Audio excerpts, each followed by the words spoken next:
گفتوگۆی لایەنەکان بۆ پێکێنانی کابینەی نوێمی حکوومەتی هەرێم بەردەوامە. پارتی پێی باشە کە بەر لە پێکێنانی حکوومەت سەرۆکاتی هەرێم کارا بکرێتەوە.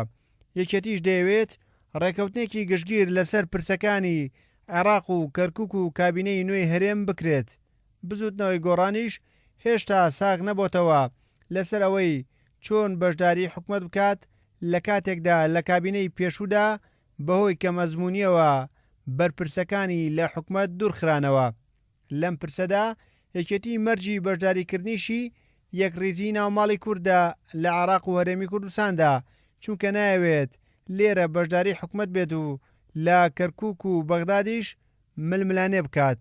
بۆیە پرسی کەرکووک و بەغداد و بەشداریکردنی لە کابینەی نوێی حکوومەتی هەرێمی کردووە بە یەک پاکێج و بەو شێوەیە دەیەوێت پابەندی ئەو بەڵێنانە بێت کە لە کاتی بانگەشەی هەڵبژاردندا بەلایەنگرانی داوە. یەک پاکێکی دەبێتە هوی هێنانەکایەی حکوومەتێک کە خواستی کوماڵانی خەڵکی کوردستان بێ و لە هەمان کاتیشە شوێنی جێبەجێکردنی دروشمەکانی هەم یەکێتی نیشتیمانی کوردستان هەم پارتی دیموکراتی کوردستان بێ کە ئەوان داوای حکوومەتێکی بەهێزەکەن، یەکێتیش داوای ئارامی و خزمەت گوزاری و هەلی کار دەکا.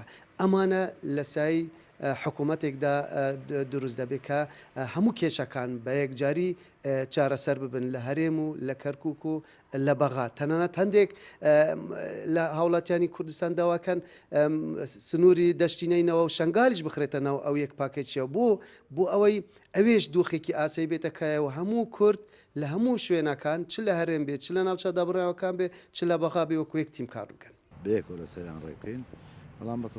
ئەندامێکی فراکسیۆنی سەوز لە پەرلەمانی کوردستان دەڵێت یەکێتی قورسایی لە 21 کورسی پەرلەمانی زیاترە، بۆیە ئەگەر شەریکێکی ڕاستەقینەی حکوومەت نەبێت ناتوانێت ئەرکەکانی بەباشی ڕاپەڕێنێت. ئێمە ئەمانوێ شەریکی حەقیقی بین لە حکوومەتی داهاتووی هەرێمی کوردستان لەبەرەوەی یەکێتی نیشتیمانی کوردستان سەم و قورسایی خۆی هەیە، لە ڕووی مێژوویەوە سەم و قورسایی خۆی هەیە، لە ڕووی مێژووی حکومڕانی لە هەرێمی کوردستانە بە تایبەتی ئێمە لەگەڵ پارتی دیموکراتی کوردستانە کە تەجروبەیەکی زۆری حکومڕانیمان هەیە بەیەکەوە و هەروەها علاقات و پەیوەندیەکان یەکێتی نیشتیمانی کوردستان هێز و سەنگ و قورسایی یەکێتی نیشتیمانی کوردستان ڕەنگە هەرەوە نەبێت تەنیا بەوە بێت کە یەکێتی نیشتیمانی کوردستان خاوەنی 21 کورسیە لە ڕووی جوگرافیەشەوە ئەمە کاریگەری خۆی هەیە.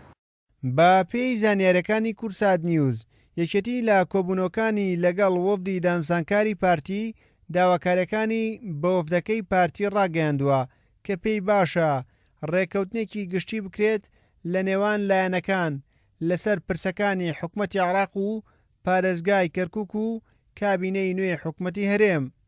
ڕێبازیوە کورسات نیوز سلێمانی.